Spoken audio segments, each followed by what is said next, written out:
So, wherever you are this summer, whether you're bronzing or burning or barricading yourself away from the UV rays, just remember the sun might be universal, but our reactions to it are hilariously diverse. Hello, and welcome to the Auto Ethnographer. I'm John Stech, your host on this journey. We travel the globe to bring you stories about culture and the global automotive industry. Fasten your seatbelt and let's get started. Hello, and welcome to this week's episode of the Auto Ethnographer. We're going to talk about something a little bit more lighthearted this week: summer holidays.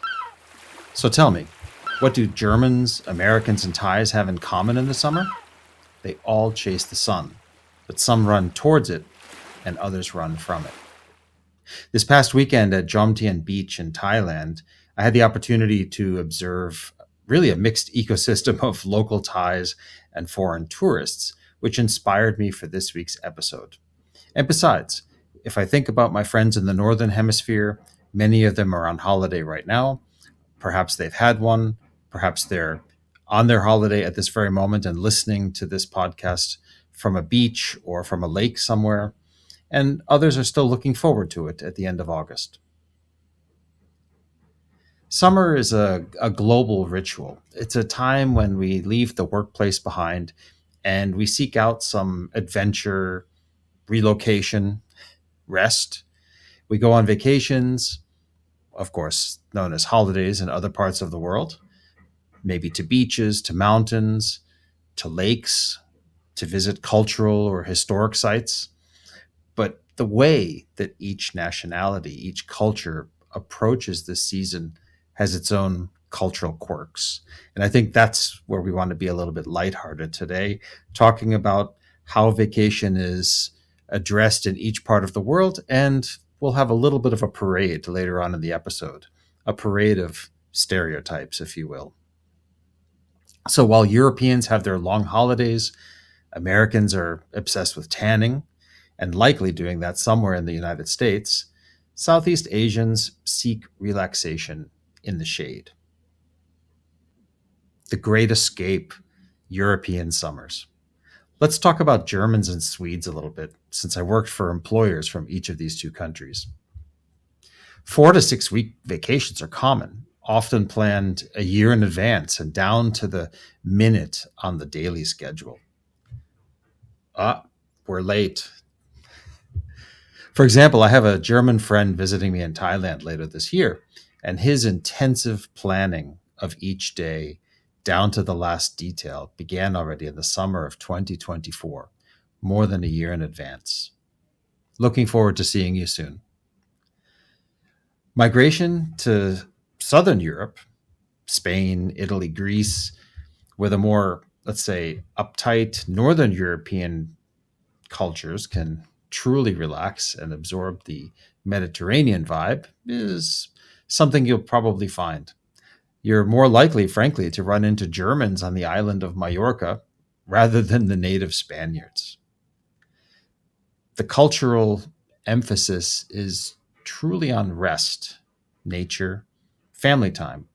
They believe that a full month is needed in order to truly disconnect from the job, to rest, to enjoy, and then to return to work after 4 to 6 weeks with a completely fresh mindset. Call it Sommerferien or Industriesemester. These are institutionalized breaks in Europe. Many companies, the entire company, is nearly shut down during this time. In Sweden, Volvo is closed pretty much from mid-July until mid-August. Compare that to Mercedes-Benz in their home state of Baden-Württemberg in the school vacations. The holidays start on 1st of August and run to mid-September. But don't expect any calls back from your colleagues at that time. Europeans take their holidays very seriously. Company time is company time, but personal time is personal time. There's a German saying that's, Arbeit ist Arbeit oder Schnaps ist Schnaps, which is basically work is work, and, well, you understand the second half. When they go on holiday, they really go. and they separate from the office. It's unlikely that they're going to respond to emails or do any kind of work during their vacation time, specifically because it is their time. I'll contrast that to the American mindset shortly. One of my longtime German friends from Mercedes-Benz explained to me once that he can go on a 4-week vacation and have fewer emails in his inbox on his return than an American going on vacation for only 1 week. I looked at him like he was crazy. I asked him, how is that possible? Simple, he said. You make sure that all of your international business contacts are clearly aware of your travel schedule. You let them know that you will not look at emails until your return, and that anything sent is going to sit unanswered for 4 to 6 weeks. By setting that expectation clearly, the business partner simply won't send anything because they don't want to wait 4 to 6 weeks for a response. Of course, it also helps if the entire company is in a summer status with nearly nobody present, which also cuts down on the email flow overall. And for those mails that he does receive, they're likely obsolete by the time he returns and can simply be deleted. But what about the Americans? I asked him. His response? They go away too short, he said. Even if an American informs everyone that they're going to be away for a 1-week vacation, maybe even 2, everyone will still send the emails and be willing to wait 1 week until the person's return. And since there are no coordinated vacation dates where an entire company shuts down in the United States, everything functions like normal with only people here and there away on vacation. So basically, the email box just fills up and fills up and fills up on a daily basis. By the time most Americans come back from vacation, their relaxation evaporates the moment they see the count of unread emails just waiting for them. And they probably, frankly, don't wait for their return to check on those mails. 1 week to recharge. That's kind of the standard American way. The average American gets about 10 to 15 days off per year. It just doesn't allow for the type of extensive travel, either domestic or international, that many other nationalities, especially in Europe, have on offer to them. Because of the limitations on vacation days, popular destinations are domestic. You have Florida, California, other coastal areas, lakes, national parks. And then, of course, there's the tanning culture. Thanks to Coco Chanel's accidental tan in Cannes in 1923 in France, tanning became something for the status symbol. It got its start in the fashion world. And after that point, the tan became associated with wealth, with travel, with style, with luxury. And indeed, fashion adapted to show a little bit more skin, tan skin, that is. You also find a lot of, let's say, jokes about the summer beach body, a lot of references. You'll certainly be bombarded with advertisements in the first week of January so that your New Year resolution can be to have that beach body back before summer starts. And this has spawned really an entire fitness industry, sun tanning industry. It's really part of that youth obsessed culture, something that I even addressed in episode 22 of the podcast, which was about ageism, and where really the youth obsession leads people to certain type of behaviors and certain type of preferences. Going back to the number of vacation days, because people are not willing, which makes sense, to spend 3 to 4 days of a 9-day vacation just traveling to and from a destination, they tend to stay on their own continent in the United States. Maybe there's some air travel involved. Often it's by car, by large SUV, or even campers, completely loaded and stuffed with gear. As a result, Americans have often gotten the stereotype that they are less well traveled in the world, but that's more for lack of vacation days than it is for a lack of desire. And then going back to the lesson I learned from my friend in Germany, the challenge for Americans is that their company doesn't close for an extended vacation time. This means that as they sit on the beach or the lakeside, the emails and the phone calls, they just keep coming in. It doesn't stop, even with the out of office message activated. And often these emails and these phone calls do get responded to in order to have an avoidance of that massive pileup when you get back on the first day of work. The end result to this? It's more difficult to truly disconnect and to fully rest in the sense that the Europeans do it, where they absolutely disconnect for at least 30 days. Now let's swing around to the other side of the globe. I've been living in Southeast Asia now for 3 years, first in Vietnam and now in Thailand. And I think let's talk about the summertime shade seekers, the Southeast Asian summers. The amount of vacation days offered to Thais and Vietnamese is pretty similar to the American, slightly better in some cases. Officially, most Thais are offered 6 vacation days, with companies able to add to that on their own if they wish. There are also about 13 national holidays that are paid where employees can go and do what they want in terms of recreation. But those holidays are scattered about and not necessarily contiguous. So it means that it's still difficult to have longer periods of time off in a single vacation shot. It's a little bit different in Vietnam. They entitled their employees to 12 days of vacation, which is slightly more than 2 weeks, which starts to allow a little bit more opportunity for longer holiday times. But for reasons of available time and also heavily influenced by budget, many Thais and Vietnamese will vacation domestically. The irony here is that while they vacation domestically, they live in tropical paradises, but they largely avoid sun exposure. This was always curious to me, to be on a beach, and I observed this again this past weekend here in Thailand, where you have this beautiful expanse of beach, and there's absolutely nobody on it.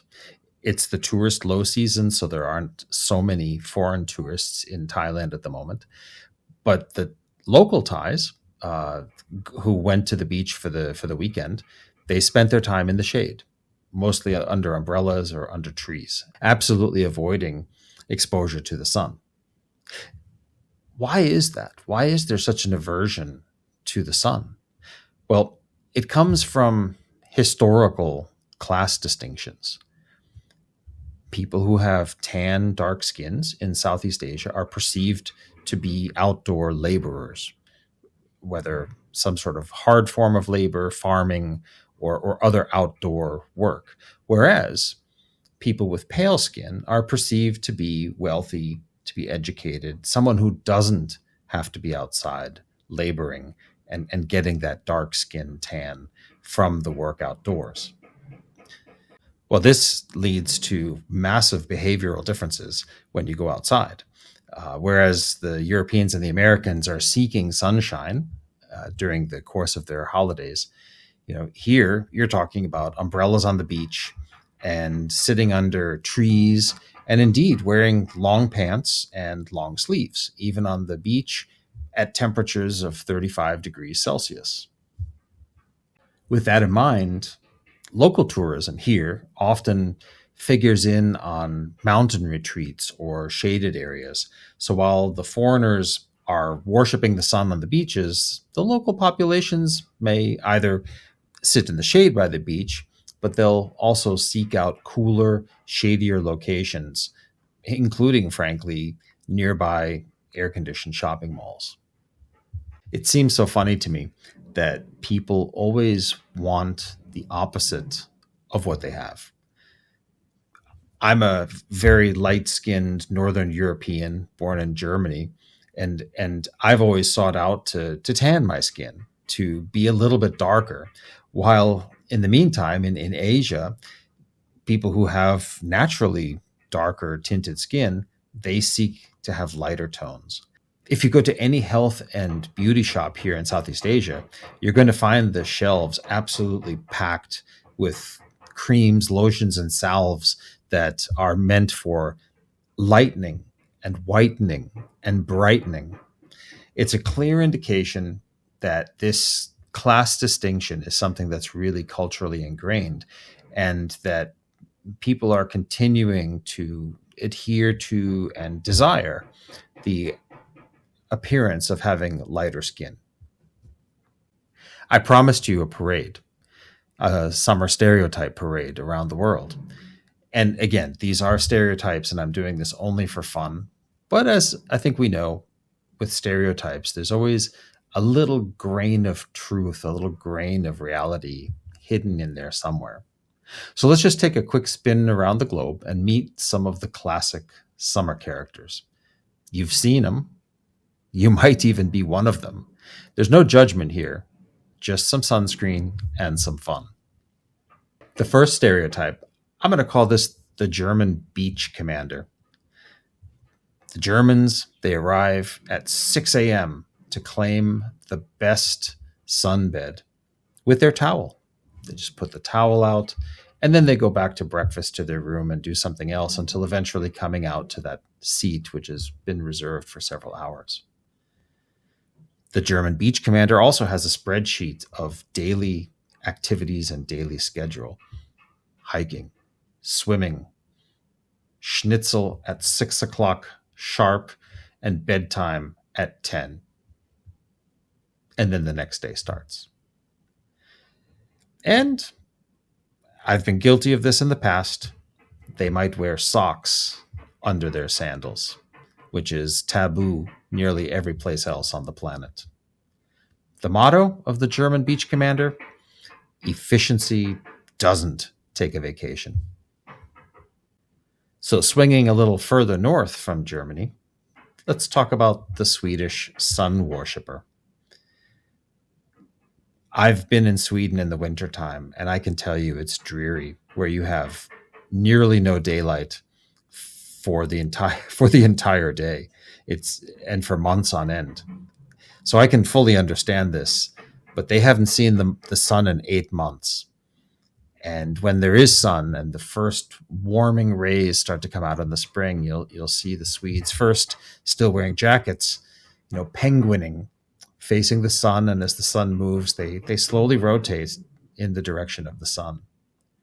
Maybe in the summer when they go on holiday, they can lie motionless on a rock like a lizard, absorbing every photon of the sun, just absorbing and tanning and preparing for the next 8 months of darkness. And who knows, maybe at their side they have a small snack pack. Did they bring their fermented fish along and their oat milk for the beach snack? I don't know. The motto of the Swedish sun worshipper is "Let the light heal me." Then there's the American tan enthusiast. They lather themselves up with SPF 4 and call that protection. Maybe they wear a tank top from their favorite beach vacation 5 years ago. What location might that be? Miami, Ocean City, Outer Banks? They take selfies every 10 minutes just to make sure that their tan is progressing on schedule. And the motto: if I don't peel, did I even go on vacation? Then there's the tie shade strategist. Beach umbrella? Packed. Long sleeves? Got them. Got the whitening lotion instead of the sunscreen? It's packed. And while they're sitting inside in the air-conditioned cafe or safely tucked under an umbrella or under a tree, they wonder, why do the foreigners insist on looking so crispy? The motto: beauty is in the shade. Then there's the Vietnamese beach ghost. If you've ever spent time in Vietnam, you'll see that the beaches are full from sunrise until maybe 8 to 10 o'clock. They empty out. And between 10 and 4 p.m., the beaches are absolutely empty. It's almost as if the beach turns radioactive and they seek shelter someplace else. But during the day, they'll probably wear a full hoodie, a mask, and even gloves in the 35-degree-Celsius heat.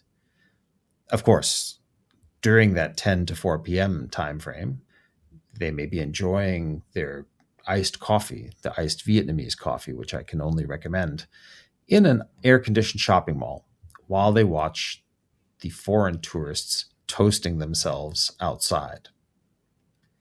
Their motto: tan lines are trauma. So wherever you are this summer, whether you're bronzing or burning or barricading yourself away from the UV rays, just remember, the sun might be universal, but our reactions to it are hilariously diverse.